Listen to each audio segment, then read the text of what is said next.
Okay. Hello everyone. Ang lecture natin ngayon tungkol sa psychological research. The reason why ginawa ko tong lecture, lagi ko tong nakikita itong error na to among students, lalong-lalo na kapag nagre-research sila.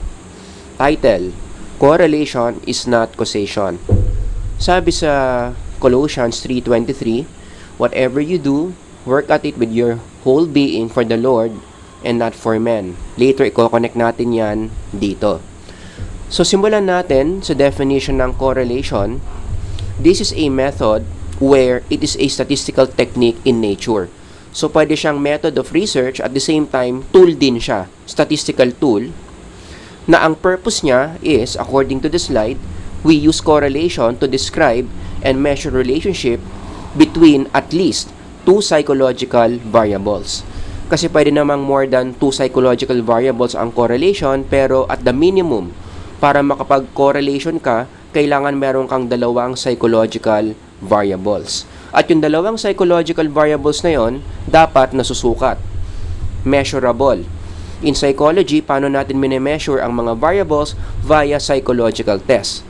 Kaya sa mga psych programs, tinuturuan ng students how to use psychological test. Because this test will quantify, susukatin natin, i-reduce natin into a number yung mga variables na yon. So, we measure variable A here, we measure variable B here, and then we correlate these variables with each other. Specific example, halimbawa, sa IO psychology, we want to correlate two variables, job stress and anxiety. Hanap tayo ng test that measures job stress, another test that measures job anxiety. I-measure natin yon, i-quantify natin yung dalawang variables na yan, let's say towards 200 people. Let's get those 200 scores, 200 scores from job stress, 200 scores from job anxiety, and then we correlate the two variables. And then from there, malalaman natin kung gaano kalakas ang relationship between job stress and job anxiety. How would we know? Merong range yan. All psych majors must know, must memorize ano yung ranges ng mga correlation, at the same time, ano ang interpretation nun. So, pwedeng strong, pwedeng moderate, pwedeng weak ang relationship between those two psychological variables. Although, hindi ko lang nailagay dito, kailangan alam nyo rin yung difference between direct and indirect relationship. Hindi lang kasi puro strength of relationship or strength of association ang tinitignan, dapat alam nyo rin yung difference ng direct and indirect. So, panoorin nyo na lang yung ibang lecture videos ko on the difference between direct and indirect relationships in correlation. Okay? Yun yung nasa tabi ng magnitude, yung positive or negative. So, alamin nyo kung ano ang difference nun. Now, more about correlation. Ang correlation kasi, hindi lang siya laging ganyan. Gusto mo lang sukatin yung relationship between those two variables, may iba't ibang forma yan, or form, or types of correlational studies. In general, ang tawag dito mga prediction designs, because correlations are in nature predictions. Ginagamit ang correlation para makapag-predict tayo ng mga pangyayari. Okay? So, ano yung mga prediction designs na to that are correlational in nature? Number 1, may linear regression. Meron tayong multiple regression, mediation studies, and moderation studies. Ang common sa numbers 1 to 4, lahat yan, mga correlational analysis. Alright? So, isa-isahin natin para makita ninyo kung paano ginagawa ang mga studies using these correlational designs. Okay? Yung linear regression, nagsiset ka ng isang predictor variable at ng isang outcome variable. So, in this case, for example, ang predictor variable natin, employee motivation. Ang outcome variable natin is employee performance. Kapag ganyan ang analysis mo, ang tinatanong mo dito, kaya bang hulaan? Kaya nga sabi ko, predict. Kaya bang hulaan ng employee motivation ang employee performance? So, gusto nating malaman kapag ginagalaw ba natin yung employee motivation, gumagalaw din ba yung employee performance? Ang tawag dyan, linear regression. Kasi meron lang tayong isang predictor, meron lang tayong isang outcome. So, halimbawa, sinabi ng linear regression analysis natin is significant yung relationship between these two. Anong ibig sabihin nun? Napatunayan natin na kapag tumataas ang employee motivation, ang mga empleyadong ganado sa trabaho, most likely, sila yung magaganda ang performance. Kaya ang isang application dito, kung gusto mong tumaas ang performance ng mga empleyado mo, and then you know this study, anong gagawin mo? Pataasin mo yung employee motivation. Because again, employee motivation is shown to be related to employee performance. Pag tumataas ang employee motivation, tumataas din ang employee performance. Kapag multiple regression naman, ang pinagkaiba lang niyan sa linear regression is ito, maraming predictors. Ito kasi isa lang.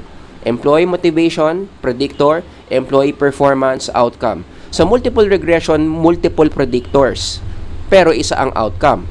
So, ang gusto nating hulaan dito is the promotion frequency. Gaano kabilis ma-promote ang isang empleyado. Ang assumption mo, merong more than one predictor na nagko-combine para mapabilis ang promotion ng isang empleyado. So, insert ka na lang dito kung anong mga variables yan. But basically, the setup here is a multiple regression. Kasi marami kang predictors and then isa lang ang outcome variable mo. So, kapag nilagyan mo na ng pangalan yung mga variables na yan and then fast forward, inanalyze mo to using multiple regression, ang ibibigay sa iyo niyan is the strength of each of these predictors in predicting promotion frequency. Kumbaga sa Tagalog, sino sa tatlong to ang pinakamalakas manghula, mag-predict ng promotion frequency. So, may kanya-kanyang numbers yan or correlation coefficient. So, may correlation coefficient ito, papunta doon. Another correlation coefficient dito, papunta doon. Dito, papunta doon. Alright? So, in this case, tatlo ang magiging correlation coefficient mo. Dito, isa lang. But basically, that's the difference between linear and multiple regression. Kapag mediation study, which is again, correlation in nature, ang ginagawa natin dito is, pinapaliwanag natin how two psychological variables are related to each other. Usually in the literature, lagi kang may makikita na yung variable 1 very connected sa variable 2. Yan yung nakikita sa research. Tuwing ito tumataas, ito tumataas. Tuwing ito bumababa, ito bumababa. Okay? Now, in mediation study, ang gusto nating malaman is bakit. We are answering the question, why? Why is variable 1 very correlated with variable 2? The assumption is, merong variable sa gitna na nagpapaliwanag kung bakit ang variable 1 naapektuhan niya or naiimpluwensyahan niya, yung variable 2. Okay, so again, variable 1 predicts variable 2, but why? Because there is something in between them. Merong mediator variable na nagpapaliwanag how these two variables or why these two variables are connected to each other. Magandang example dito, this article, you can download and read it on your own. Okay? So, simulan natin, no? Dito, sa model na yan. Kapag binasa mo tong article na to, ano yung laman ng mga variables na yan?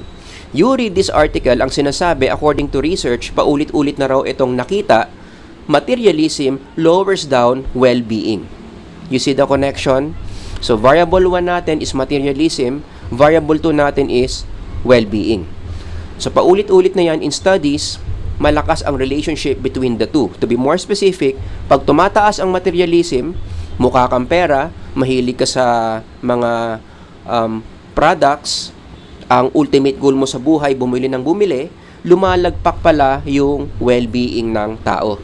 The less the person becomes happy, mas nalulungkot sila, mas nagiging anxious sila, so on and so forth. Okay? Ganun ang relationship between materialism and lower well-being. Pero kapag ang tanong ko, bakit?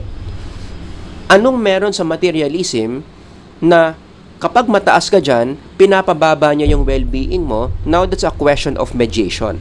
Ina-assume mo na meron nangyayari after materialism that lowers down well-being. So, mukha kang pera, tumataas yung ganito mo, kaya ito, pinapababa niya yung well-being mo. Okay? So, yan is a mediation study. Now, very quickly lang, no, anong sagot? Going back to this article, ang sagot ng article, Anong meron sa materialism na kapag mataas yung dito mo, mangyayari to, kaya pinapababa niya ang well-being mo, pinapababa niya ang autonomy. So kapag mataas ang materialism, nawawala ang kalayaan mo, at mahalaga yan sa psychological well-being. Kapag lumalagpak yung sense of kalayaan natin, lumalagpak ang well-being. So kaya pala, kapag mataas ang materialism mo, bumabagsak ang well-being mo dahil yung sense of autonomy mo nawawala. Bottom line, hindi maganda na mataas ka sa materialism. Now, if you want to learn more about this, no, ano bang ibig sabihin ng autonomy in the first place, basahin nyo na lang tong article na to. Kasi itong lecture na to, it's not meant to discuss this article. Right? Kaya ako tong ginawa tong lecture na to, just to explain the nature of correlational research. So again, ulitin ko lang, yung ganitong forma ng study, it is correlation in nature. So materialism is correlated with autonomy is correlated with well-being. Sa moderation studies naman, iba yan sa mediation studies, no? So this article is a good article to read para maintindihan ninyo yung moderation. Sa moderation study, for example, again, if you read this article, ito yung framework na dinidescribe. Okay? So in moderation studies, again, we start with the relationship between two psychological variables. According to the literature, klarong-klaro na raw na talagang konektado ang stress sa health. To be more specific, ang mga taong matataas ang level of stress, bumabagsak ang physical health. Kaya lagi nag-a-absent, kaya nagfa-file ng sick leave, kaya nag-a-half day, kasi masyadong stress sa opisina, toxic yung environment, lumalagpak yung health. Nagkakasipon, nagkakaubo, sumasakit ang ulo, so on and so forth. Now again, in the literature, very established na yan. Stress is negatively correlated with health. Ito yung sinasabi ko kaninang direction of relationship. Kapag negative yung relationship, ibig sabihin inverse yung relationship between the two variables. Pag mataas ang stress, anong kabaliktaran? Bumababa ang health. Vice versa, kapag mababa ang stress, tumataas ang health. So sabi sa literature, ang stress at ang health, negative ang correlation nila sa isa't isa, meaning the higher the stress, the lower the physical health. O ngayon, sa moderation study, ang assumption natin, ang gusto nating malaman, yung ganyang relationship ba between those two variables, mag-iiba ba kapag pinasukan mo ng isa pang variable, which is spirituality, or the degree to which a person is very connected to God or other spiritual ideas. Okay? Yan yung gusto nating malaman in moderation studies. Magbabago ba ang relationship ng dalawang variables na yan kapag nag-insert ka ng isang variable such as spirituality. Alright? So, yan yung tanong natin, magbabago ba yung association, yung relationship between stress and health pag nandyan ang spirituality. So, again, if you read this article, going back, pagbasahin mo yan, no? Ang sagot nila is yes. Magbabago ang relationship between stress and health kapag nandyan yung spirituality. So, anong ibig sabihin nun? Confirmed, based on their data, that employees who are highly stressed are more likely to get sick. We are not surprised. Kasi yun naman talaga ang naka-establish sa literature, no? Pero, yung ganyang conclusion, hindi yan totoo all the time. Lalong-lalo na kapag kinonsider mo na yung variable ng spirituality. Because, tuloy natin, kaya nga meron ditong but, no? So kapag ito lang yung kinorelate mong dalawa, ito yung conclusion mo. Stress papuntang health, ito yung conclusion. But pag pinasukan mo na ng moderating variable, which is spirituality, ano mangyayari? Ituloy mo. This does not happen when spirituality is high. So maraming mga empleyado, kapag mataas ang stress, lagpak ang physical health. Pero hindi lahat. May mga empleyado, kahit gaano sila ka-stress, hindi naapektuhan, hindi naiimpluwensyahan yung health nila. Bakit? Kasi mataas ang spirituality nila.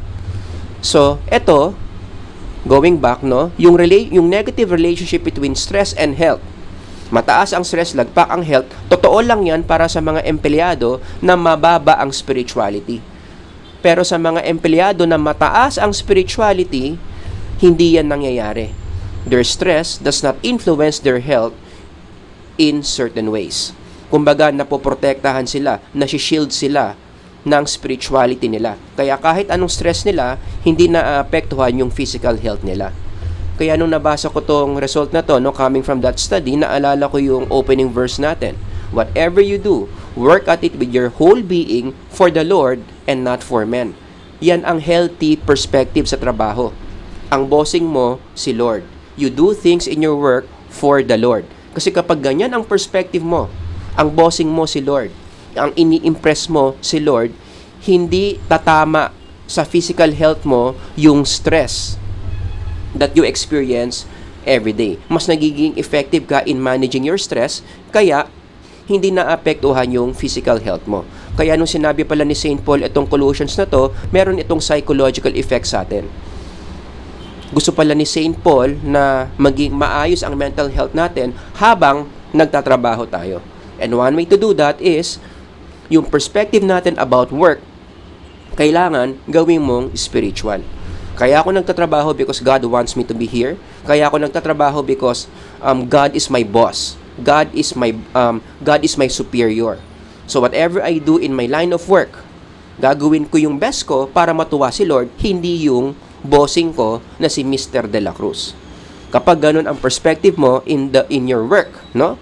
Ano nangyayari? Hindi nag-a-apply sa iyo yung rule that stress will negatively affect your health. Alright? So, yun. Going back, lahat ng forma ng studies na binanggit ko are correlational in nature. Linear regression, multiple regression, mediation studies, moderation studies, lahat yan, in essence, are correlational studies. O ngayon, as I close this lecture, no, munting paalala, paulit-ulit ko itong sinasabi, lalo na sa mga psychological research classes ko, walang causality ang pwedeng ma-establish kapag gumagamit ka ng correlation. Hindi ka pwedeng magsabi na itong variable na to is the cause at itong isang variable na to is the effect. Because correlation does not establish causation.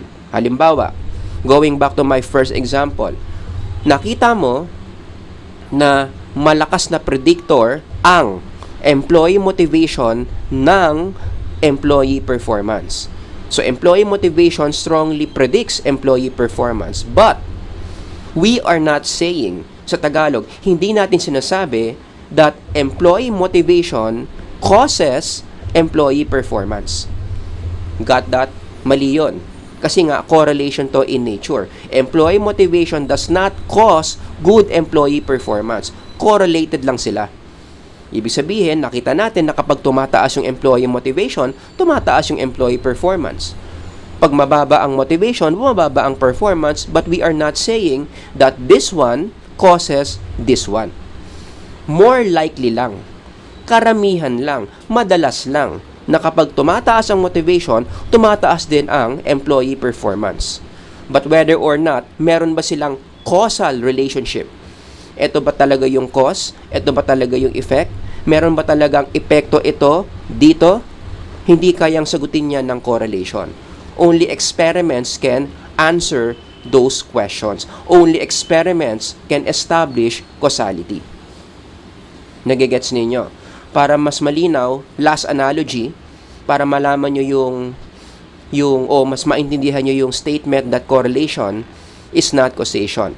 Halimbawa, pag-usapan natin yung walang pasok. Alright? Let's say, umuulan ng malakas, and then pagising mo sa umaga, nag-Facebook ka, nakita mo sa wall mo, walang pasok for that day. Ang tanong, bakit walang pasok that day? Ano ang naging cause kung bakit wala kang pasok on that day? Now, most of you will answer, kaya walang pasok kasi malakas ang ulan. Which is wrong. Hindi cause ang lakas ng ulan kaya walang pasok. Yan. So, error yan. Itaas natin to, ha. Error yung ganyang pag-iisip. Yung sabihin mong kaya kami walang pasok dahil malakas ang ulan. Yung malakas na ulan, it's only a correlate of walang pasok. Correlated lang sila, but they are not causation. Hindi ito ang cause, hindi ito ang effect. Bakit? Kasi maraming mga situations na kahit malakas ang ulan, may pasok. Hindi sure ball na tuwing malakas ang ulan, sure ball, walang pasok. Because we can remember many times, ang lakas-lakas ng ulan pero may pasok. Nagigets nyo? So correlation lang siya.